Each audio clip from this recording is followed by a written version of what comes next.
Hello बच्चों, पिछले video में हमने केमिकल चेंजेस के बारे में सीखा, केमिकल रिएक्शंस के बारे में सीखा। तो आज हम उन्हीं केमिकल रिएक्शंस को इक्वेशन में बदलना सीखते हैं। केमिकल रिएक्शन क्या है और केमिकल इक्वेशन में क्या अंतर है। ठीक है, सबसे पहली बात तो हम एक चीज यही कहेंगे कि जो केमिकल इक्वेशन होती है या जो केमिकल रिएक्शन होती है वो केमिकल चेंज को कंपेन करती है। केमिकल रिएक्शन फॉलोड बाई, आप ऐसा बोल सकते हो कि chemical reaction is followed by chemical changes. ठीक है, केमिकल चेंजेस से ही केमिकल रिएक्शन बनी है।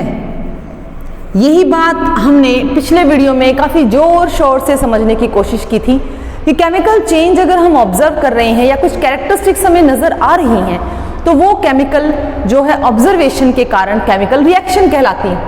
बट एक बहुत ही छोटी सी और सटीक बात है, क्योंकि जो केमिकल रिएक्शन है वो बहुत डिस्क्रिप्टिव होती है, बहुत ज़्यादा खुली हुई होती है, बहुत ज़्यादा फैल कर लिखी होती है, एक सेंटेंस की फॉर्म में लिखी होती है। हमें उसको पढ़ने में समझने में टाइम लगता है। ठीक है, यानी कि केमिकल रिएक्शन का एक ही ड्रॉबैक ये है कि it is very descriptive, sentence size. तो इस डिस्क्रिप्टिवनेस को कम करने के लिए हम इस्तेमाल करते हैं केमिकल इक्वेशन। अभी आपको मैं बताती हूं कि केमिकल रिएक्शन और इक्वेशन में डिफरेंस क्या है। बेटा, जैसे मैंने ये कहा, केमिकल रिएक्शन डिस्क्रिप्टिव है, सेंटेंसेस लाइक है, थोड़ी सी बड़ी दिखती है, जिसमें हम एक कहानी के रूप में कोई चीज समझते हैं।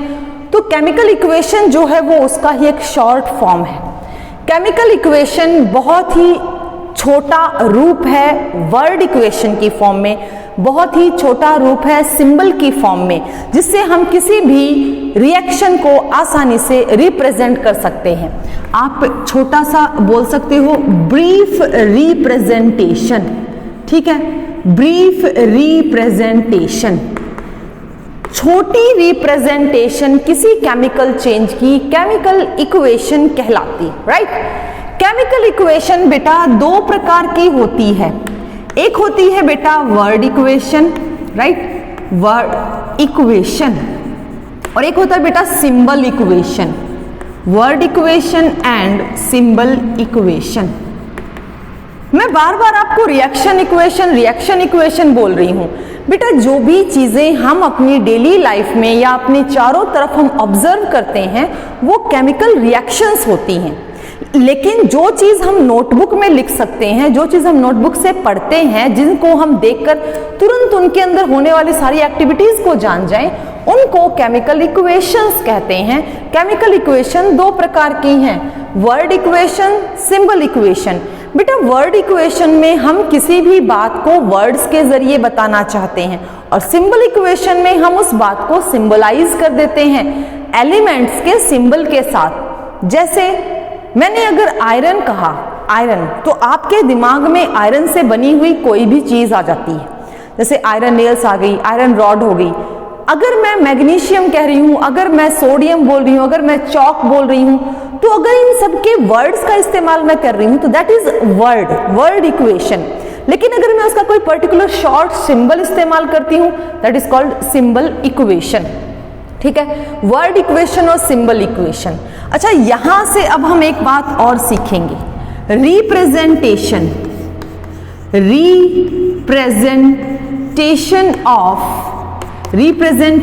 Of chemical equation. हम किसी केमिकल इक्वेशन को रिप्रेजेंट कैसे करेंगे? बहुत ही बढ़िया क्वेश्चन है हमारे सामने, how we represent a chemical equation. आपको बात तो समझ में आ रही है ना? It's very very very easy. देखिए, केमिकल इक्वेशन को रिप्रेजेंट करने के लिए हमें कुछ चीजें चाहिए, कुछ सब्सटेंस की जरूरत होती है। ऐसे सब्सटेंस जो अपनी ओरिजिनल स्टेट में होते हैं, हम उनको बोलते हैं बेटा रिएक्टेंट्स। राइट, अब जब ये रिएक्टेंट केमिकल चेंज के थ्रू गुजरते हैं तो ये एरो होती है जो रिप्रेजेंट कर रही है कि ये रिएक्टेंट अब केमिकली चेंज होकर कुछ नया बनाएगा। जो भी नया बनता है उसको बोलते हैं प्रोडक्ट। हमारे इस प्रकार से अगर हम इस ब्लैक बोर्ड को फोकस करते हैं तो ये हमारा राइट हैंड साइड है।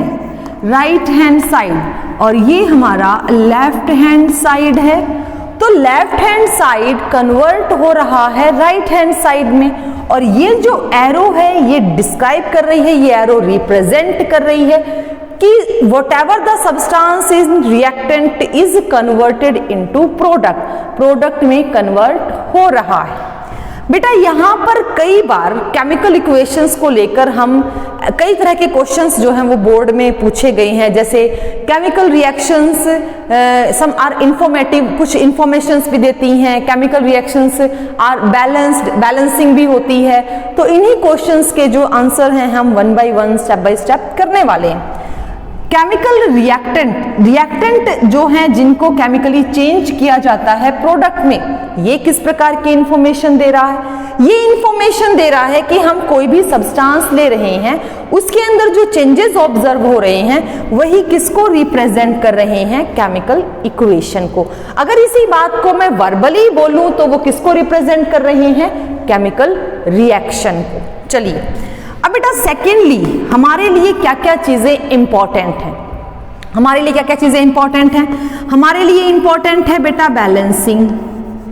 Balancing of a chemical equation, किसी भी केमिकल इक्वेशन की बैलेंसिंग हमारे लिए बहुत इंपॉर्टेंट है। अच्छा, हमें ये सीखनी है, इसको मैं और एक्सप्लेन करूंगी अभी। इसके अलावा हमें सीखना है how a balance equation is informative.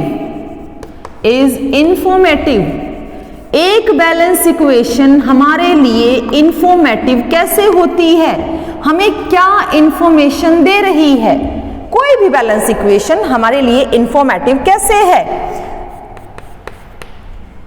Is it obey law of conservation of mass?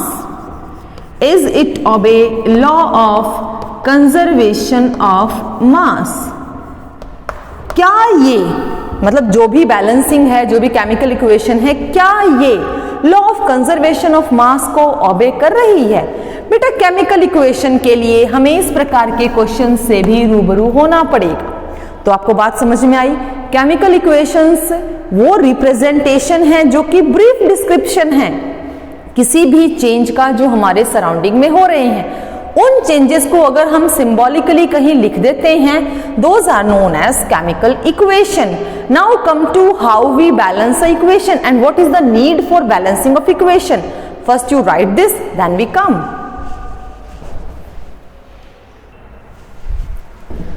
चलिए बेटा balancing of a chemical equation सीखते हैं। How we balancing of chemical equation. ठीक है, बहुत इंपॉर्टेंट टॉपिक है ये। बैलेंसिंग आपको फर्दर भी बहुत यूज होगी। जरूरी नहीं है कि इस चैप्टर के साथ ही ये टॉपिक हमारा खत्म हो जाए। जब तक हम केमिस्ट्री करेंगे, जब तक हमें रिएक्शंस करनी होंगी, हमें बैलेंस्ड रिएक्शंस करनी होंगी। इसका भी कारण बताएंगे कि क्या जरूरत है, why we need to balance a reaction और an equation. Balancing of chemical equation, सबसे पहले क्वेश्चन हमारे लिए अराइज हो रहा है, why we need to balance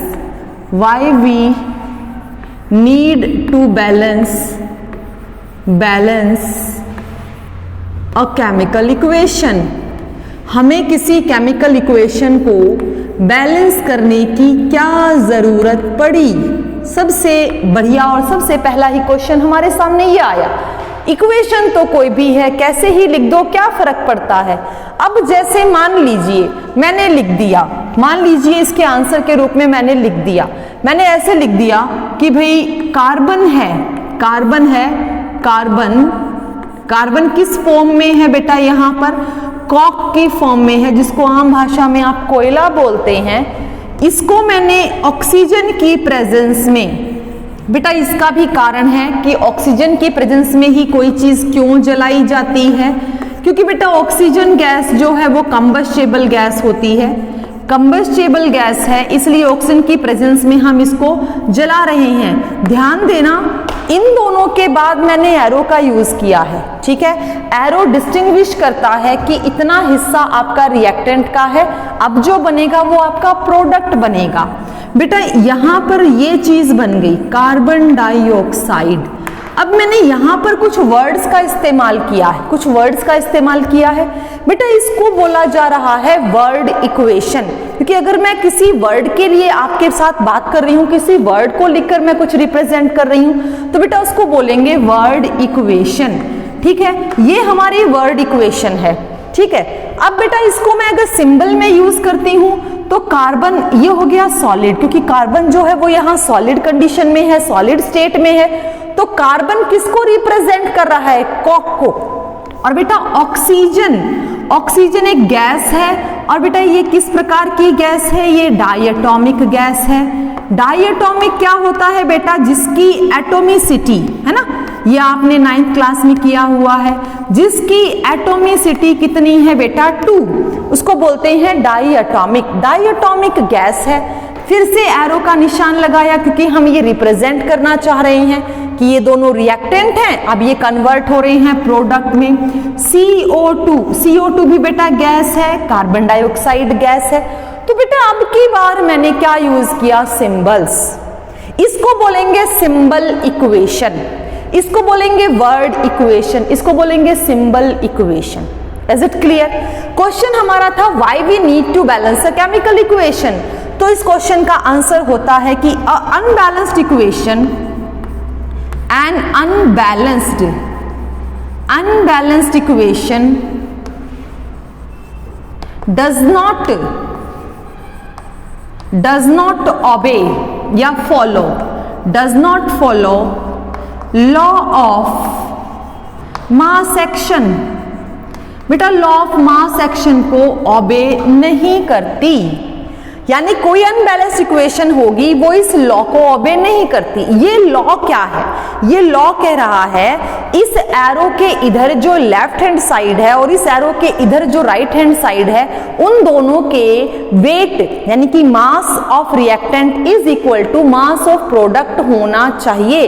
अगर ऐसा होता है तो ये रिएक्शन फ्रूटफुल है। जितनी चीजें हम किसी चेंज के लिए यूज कर रहे हैं तो चेंज होने के बाद भी अमाउंट और मास सेम रहना चाहिए। मैंने अमाउंट गलत बोला, मास सेम रहना चाहिए, वेट नहीं, क्योंकि मास और वेट में डिफरेंस होता है, तो यहां मास सेम रहना चाहिए।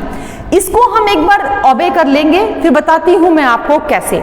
तो सीधी सी बात है कि अगर हमारे पास बैलेंस्ड इक्वेशन नहीं है तो इसका मतलब वो किसको ओबे नहीं कर रहा, लॉ ऑफ मास एक्शन को ओबे नहीं कर रहा। लॉ ऑफ मास एक्शन है क्या, that is law of mass action कहता है रेट ऑफ इक्वेशन या रेट ऑफ रिएक्शन। आप इसको रिएक्शन भी बोल सकते हो क्योंकि हम इक्वेशन बोलना थोड़ा सा गलत समझते हैं। Rate of reaction is directly proportional to the molar concentration of reactants की मोलर कंसंट्रेशन पे डिपेंड करता है। मोलर कंसंट्रेशन ऑफ रिएक्टेंट्स, जितने ज्यादा रिएक्टेंट काम करेंगे उतना ज्यादा प्रोडक्ट बनेगा, है ना। अब मान लो हमारे घर में हम 5 मेंबर हैं, हमारे घर में हमारे फैमिली मेंबर 5 हैं, हम उनके लिए खाना बना रहे हैं। तो अगर हम उनके लिए खाना बना रहे हैं तो इतना तो हमें बनाना है ना कि 5 मेंबर्स से सेटिस्फाई हो जाए, वो खाना प्रॉपरली खा सकें। अगर हमें मान लो हर चीज क्वांटिटी में थोड़ी थोड़ी ली और हमने खाना बनाया और वो बना सिर्फ 2 मेंबर के हिसाब से, तो इसका मतलब ये अनजस्टिफिकेशन है। हम उन 5 मेंबर में से 2 को ही खाना खिला पाए और 3 भूखे रह गए। तो बेटा ये क्या बोल रहा है, ये ऐसे बोल रहा है कि अगर आपने यहाँ पर 5 मेंबर का खाना बनाने की सोची है तो 5 मेंबर ही सेटिस्फाई होने चाहिए। इसी कारण से हम किसी रिएक्शन को बैलेंस करने की बोलते हैं या सोचते हैं। अगर कोई रिएक्शन बैलेंस नहीं होती है तो हमें बिल्कुल भी आइडिया नहीं लगता है कि रिएक्टेंट कितना यूज हो रहा है और कितना प्रोडक्ट बन रहा है। हम किसी भी फैक्ट्री में अगर काम करते हैं, सपोज आप लोग देखते हो बहुत सारी फैक्ट्रीज हैं, बहुत सारी फार्मास्यूटिकल फैक्ट्रीज हैं, या फिर हम चीजें जो लेके आते हैं मार्केट से, ग्रोसरी लगा लीजिए, पेंट्री लगा लीजिए, बहुत सारी फैक्ट्रीज हैं। अगर हमें ये पता है कि आज हमें ये इतना सामान बनाना है तो उसी के अकॉर्डिंग हम रॉ मटेरियल यूज करते हैं। और अगर हमें ये आइडिया ही नहीं कि हमें कितना सामान बनाना है तो हम क्या किस हिसाब से रॉ मटेरियल यूज करेंगे। आपके घरों में हलवा बनता है, पूरी बनती है, सब्जी रोटी बनती है, खीर बनती है। अगर आपको ये आइडिया है कि आपको 10 मेंबर का खाना बनाना है तो आप उसके अकॉर्डिंग आप चीजें यूज कर सकते हो। अगर आपको ये आइडिया ही नहीं कि खाने वाले कितने हैं तो आप कितना सामान लोगे, ज्यादा भी हो सकता है, कम भी हो सकता है। इसलिए बेटा रिएक्टेंट साइड में जो मास है, एक्चुअल में जो एटॉमिक मास है या एटम्स का जो मास है, अगर हम उसको जोड़ दें तो वो उतना ही होना चाहिए जितना प्रोडक्ट बनेगा। इसी बात को सेटिस्फाई करने के लिए हमें किसी भी रिएक्शन को बैलेंस करना बहुत जरूरी, तो इसीलिए हम बैलेंसिंग सीखते हैं। चलिए बैलेंसिंग के अलग अलग तरीके सीखते हैं, पहले इसको लिख लीजिए आप। चलिए बेटा टाइप्स ऑफ बैलेंसिंग देखते हैं। टाइप्स ऑफ बैलेंसिंग, बैलेंसिंग क्या है, कितने तरीके से हम balancing of chemical equation, types of balancing of chemical equations, ठीक है। हाँ, कितने तरीके से हम बैलेंस कर सकते हैं। पहला तरीका होता है, बहुत ही सिंपल है, hit and trial method, hit and trial method, ठीक है। Hit and trial method, hit and trial method में क्या होता है कि हम अपनी पसंद का use any suitable integer, use any suitable integer to multiply, ठीक है, टू मल्टीप्लाई। किसको मल्टीप्लाई करने के लिए? To multiply the atoms of reactants as well as of products, reactants और products के एटम्स को मल्टीप्लाई करने के लिए किसी भी सूटेबल इंटीजर का आप यूज कर सकते हो। That is called hit and trial. Hit मतलब मारा, ट्राई किया, फेंका, ट्राई किया। अगर हमारा काम चल जाए किसी भी इंटीजर को ब्लोन अप थ्रोन अप करने से, it means our reaction is okay. अगर नहीं चलता है, next, come to next, come to next. अगर ये चेंजेस हो रहे हैं, इट्स ओके। सेकेंड मेथड है बेटा partial equation method, partial equation method. Partial equation method के अंदर ज्यादा डिटेल में जाना ही नहीं है क्योंकि हमें इस साल ये पढ़ना ही नहीं है। Very good. इसके बाद है बेटा oxidation number method, oxidation number method. ये भी बहुत आसान है। यहां से एक इंपॉर्टेंट बात मैं बताऊंगी, ऑक्सीडेशन नंबर होता क्या है? ऑक्सीडेशन नंबर, ऑक्सीडेशन नंबर होता है बेटा charge present on an ion. किसी आयन पर जो चार्ज है हम उसको ऑक्सीडेशन नंबर कहते हैं। फॉर एग्जाम्पल O-2, इस ऑक्सीजन पर ऑक्सीडेशन नंबर है -2, राइट। तो ऑक्सीडेशन नंबर क्या है? चार्ज। ऐसे ही हाइड्रोजन +1, इसको बोलते हैं ऑक्सीडेशन नंबर। ये मेथड भी हमें नहीं करना है। Number 4 ion electron exchange, ion electron exchange method, ion electron exchange method. बेटा ये 3 मेथड हमें +1 में करने हैं, अभी नहीं करने हैं, हमें ये 10th में नहीं करने हैं। हमें ये वाला मेथड जो है वो 10th में यूज करना है, hit and trial, hit and trial. यहां से एक बहुत ही इंपॉर्टेंट बात मैं आपको बता दूं, जब हम बैलेंसिंग करेंगे तब हमें फिजिकल स्टेट्स की सिग्निफिकेंस या फिजिकल स्टेट जरूर से जरूर लिखनी पड़ेगी। फिजिकल स्टेट्स, फिजिकल स्टेट्स में आप क्या क्या चीजें लिख सकते हो? देखो, क्योंकि आपको पता हो आपका केमिकल सब्सटेंस जो भी आप ले रहे हो XYZ, वो किसी न किसी फिजिकल स्टेट में आपके पास जरूर होगा। बेटा फिजिकल स्टेट कौन कौन सी हो सकती हैं? बेटा सॉलिड हो सकता है, इसको आप रिप्रेजेंट करेंगे S से। बेटा लिक्विड हो सकता है, इसको रिप्रेजेंट करेंगे L से। बेटा गैस हो सकता है, इसको रिप्रेजेंट करेंगे G से। और बेटा प्रेसिपिटेट्स बन सकते हैं। हालांकि प्रेसिपिटेट्स जो होते हैं ना बेटा, वो सॉलिड में ही कंसिडर होते हैं, but you have to write the PPTs. और सबसे लास्ट जो है बेटा वो एक्वस सॉल्यूशन होता है। एक्वस सॉल्यूशन, थोड़ा सा इसको मैं बताऊंगी। एक्वस सॉल्यूशन को रिप्रेजेंट करते हैं एक्वस से, ठीक है। अब यहां पर थोड़ा सा हैशटैग डालेंगे हम। एक्वस सॉल्यूशन क्या होता है? एक्वस सॉल्यूशन, एक्वस सॉल्यूशन का मतलब है बेटा ऐसा सॉल्यूशन जिसके अंदर दो कंपोनेंट है। एक्चुअल में हमें पता है सॉल्यूशन क्या है। सॉल्यूशन एक होमोजीनियस मिक्सचर है। Solution is homogeneous mixture, right.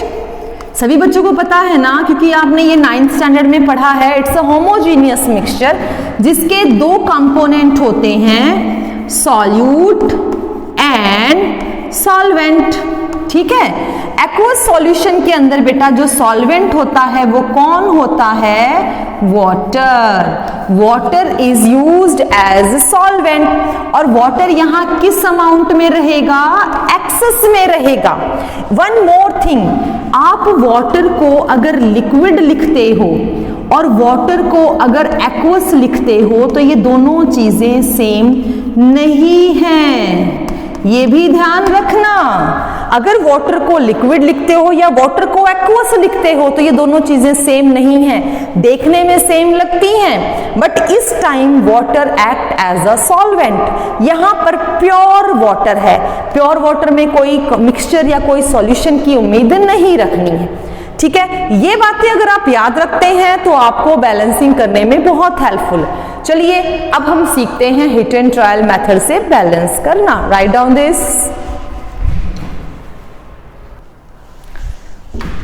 चलिए बेटा बैलेंसिंग करना सीखते हैं, बहुत आसान है। बैलेंसिंग के लिए क्या चाहिए? सबसे पहले बैलेंसिंग, कुछ रूल्स हैं, क्योंकि किसी भी काम को अगर हम करते हैं तो बेटा कुछ रूल्स हमें फॉलो करने होते हैं। बैलेंसिंग ऑफ केमिकल इक्वेशन, ठीक है।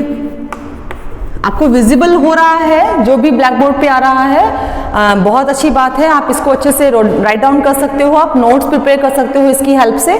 बहुत हेल्पफुल है आपको ये चीजें। बैलेंसिंग ऑफ केमिकल इक्वेशन में सबसे पहला पॉइंट हमारा रहेगा वर्ड इक्वेशन। बेटा आपको सबसे पहले किसी भी केमिकल प्रोसेस की वर्ड इक्वेशन लिखनी आनी चाहिए। अभी मैं बताऊंगी आपको कैसे वर्ड इक्वेशन पता चले। फिर बेटा हम लिखेंगे इसकी सिंबल, हम उसको बोलेंगे सिंबल इक्वेशन, ठीक है। वर्ड इक्वेशन हमने लिखी बेटा, सिंबल इक्वेशन हमने लिखी। फिर बेटा सिंबल इक्वेशन से ही हम बनाते हैं स्केलेटल इक्वेशन, ठीक है बेटा। स्केलेटल इक्वेशन जो होती है वो एक्चुअल में एक अनबैलेंस्ड इक्वेशन होती है, क्योंकि ये अभी हमारे लॉ ऑफ कंजर्वेशन ऑफ मास को फॉलो नहीं कर रही। Unbalanced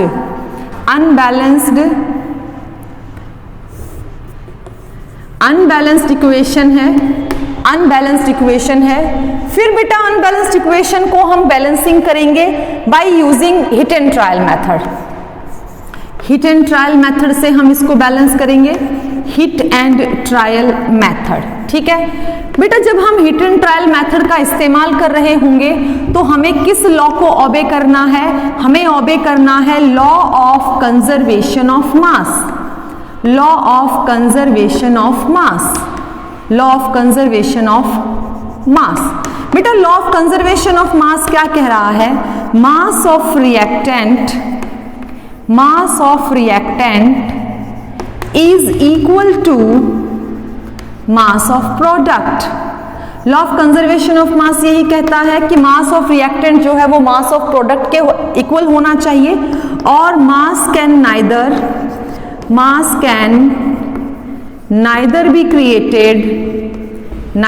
created nor be destroyed, है ना, यही होता है ना, क्योंकि बेटा हमने ये जो है 9th स्टैंडर्ड में पढ़ा है कि लॉ ऑफ कंजर्वेशन ऑफ मास होता क्या है। ठीक है बेटा, अब देखते हैं हिट एंड ट्रायल मेथड का यूज करके हम इसके बाद जो बेटा जब ये रिएक्शन हमारी बैलेंस हो जाएगी, जो इक्वेशन है हमारी बैलेंस हो जाएगी, फिर होती है बेटा एक और रिएक्शन आयोनिक इक्वेशन, है ना, इसको भी हम बैलेंस करना सीखेंगे। हालांकि इसको हम लास्टली सीखेंगे कि आयोनिक इक्वेशन को कैसे बैलेंस किया जाता है, इसको सबसे लास्टली सीखेंगे। तो इन स्टेप्स को फॉलो करते हुए हम किसी भी केमिकल रिएक्शन को बैलेंस करना सीख सकते हैं।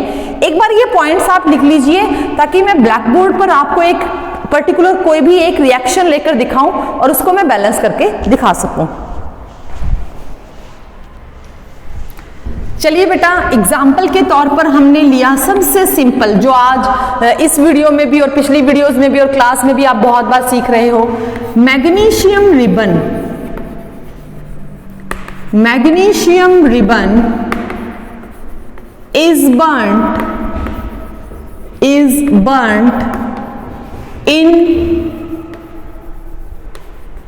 atmospheric conditions,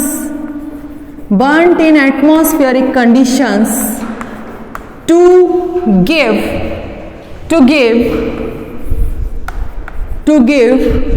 white powder, with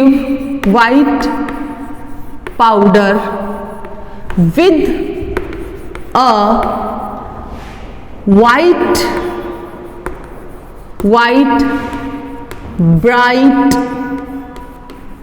bright dazzling light, white bright dazzling light। बेटा ये जो चीज लिखी गई है समझ तो आप भी गए, है ना। एक मैग्नीशियम रिबन लिया, रिबन समझते हो आप, जो लड़कियां चोटी में डालती थी पहले, अब तो खैर नहीं डालती, हाँ शादी वादी में या फिर जो कोई किसी चीज की इनॉग्रेशन हो तो जो चीफ गेस्ट आते हैं वो रिबन कट करते हैं, रिबन सुना है ना।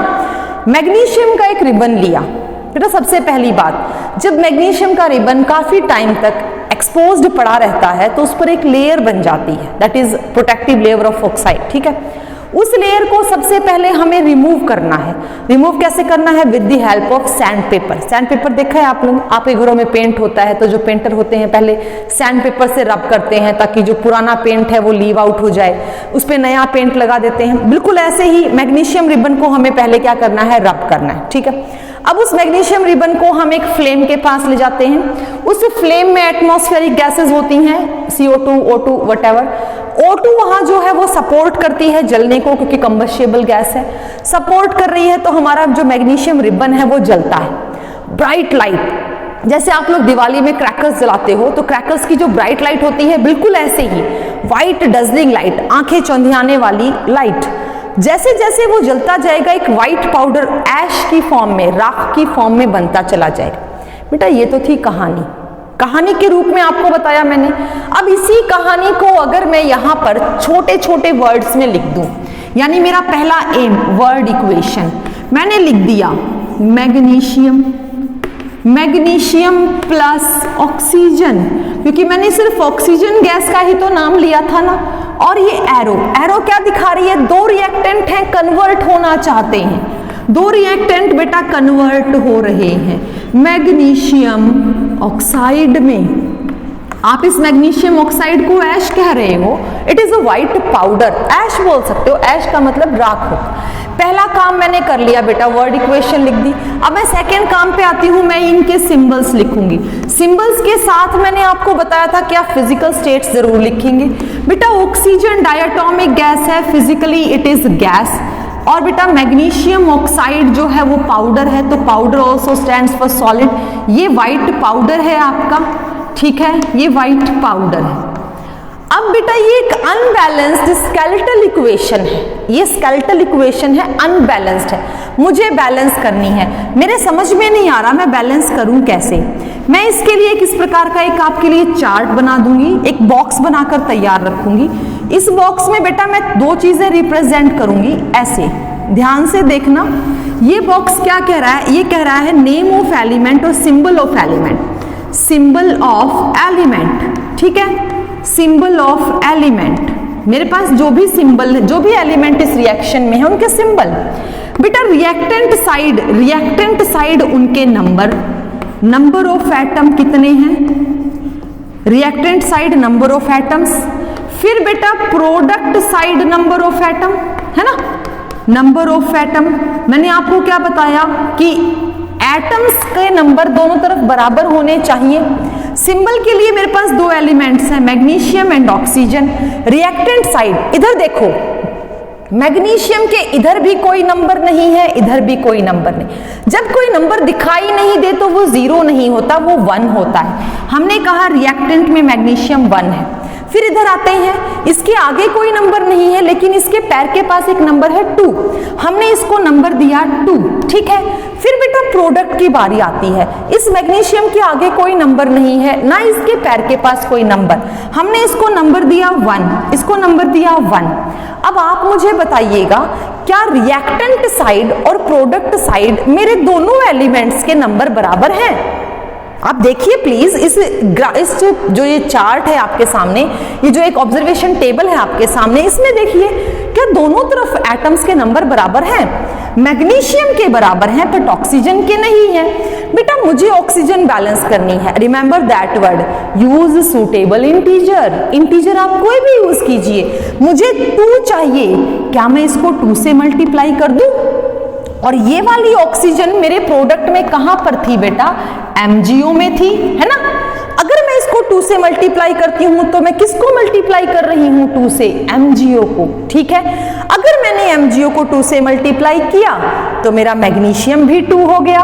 मेरा मैग्नीशियम भी 2 हो गया तो मुझे इसको भी 2 से मल्टीप्लाई करना पड़ेगा। फिर मेरी बैलेंसिंग गड़बड़ा गई, फिर मुझे इसको भी 2 से मल्टीप्लाई करना पड़ेगा कि नहीं? ये तो सिर्फ मैग्नीशियम था, ये ऑक्सीजन थी और ये MgO है। अब बताओ MgO और सारी चीजें बराबर होंगी या नहीं, ये हमें बॉक्स में लिखना है। मैंने लिखा Mg सॉलिड प्लस में ऑक्सीजन गैस, मैंने इसको बॉक्स में बंद कर दिया। फिर मैंने एरो का निशान बनाया, अभी मैंने अपने अकॉर्डिंग यहाँ 2 लिखा। फिर मैंने बॉक्स बनाया, बॉक्स में लिखा MgO सॉलिड, ठीक है। अब बेटा यहां पर बराबर करने के लिए मैंने इसको भी 2 से मल्टीप्लाई किया था, है ना। अब ये जो रिएक्शन मुझे मिल रही है जरा चेक करेंगे, कितने मैग्नीशियम? 2, कितने मैग्नीशियम? 2, कितनी ऑक्सीजन? 2, कितनी ऑक्सीजन? 2, यानी number of atoms in reactant is equal to number of products, है ना। So this equation is balanced, this is balanced chemical equation। बोलो बात समझ में आई? क्या होती है balanced chemical equation? It's okay to all. हम इसकी नेक्स्ट वीडियो में सिर्फ और सिर्फ प्रैक्टिस के क्वेश्चंस लाएंगे। सो must practice from your notebook and from your book और फ्रॉम योर हेल्प बुक। लेकिन एनसीईआरटी को फोकस करेंगे, एनसीईआरटी में बहुत बढ़िया बढ़िया क्वेश्चंस हैं। कल यानी कि नेक्स्ट वीडियो में आपको आयनिक इक्वेशन और इसकी प्रैक्टिस के क्वेश्चंस मिलेंगे। ओके